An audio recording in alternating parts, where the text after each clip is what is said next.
Ms. Driessen, we're talking about climate change and agriculture. You work with DG AGRI at the European Commission. What role do you see for the European Union when it comes to combining agricultural policy with reducing carbon emissions? Yeah, the role of agriculture for climate and supporting the effect of climate will be important in the future. We will meet the challenge we have. We have targets. We want the agriculture sector want to decrease its emission. He already did it. He will do it more in the future, assuming we adapt the tools we have. We do have many tools in the CAP. Some are already delivering. Some must be improved, and it is the sense of the proposal put of the communication put by the Commission and leading to legal text coming this year. Yeah. Of course, all of this relates also to the future of the common agricultural policy. What kind of paragraphs can we expect on climate change in the reformed CAP?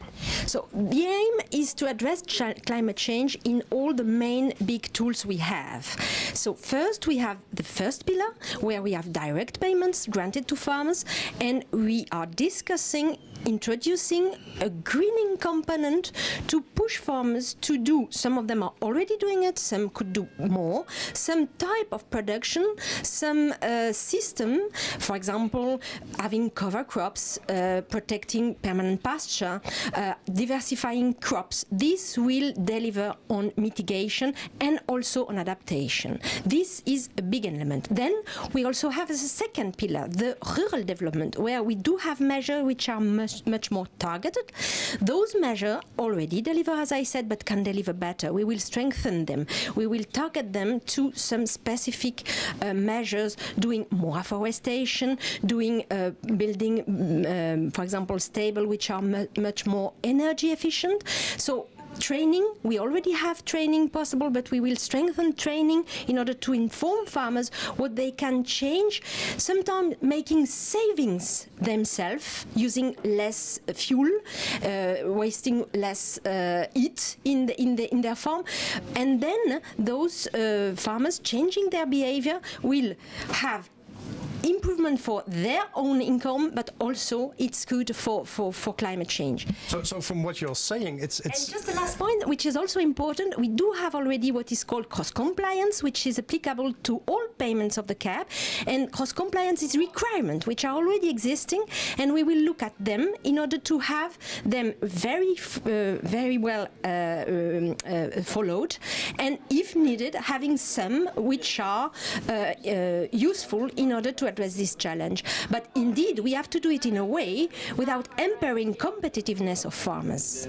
And so this is a difficult exercise, because we cannot pile up constraints with farmers quitting, and what happened then?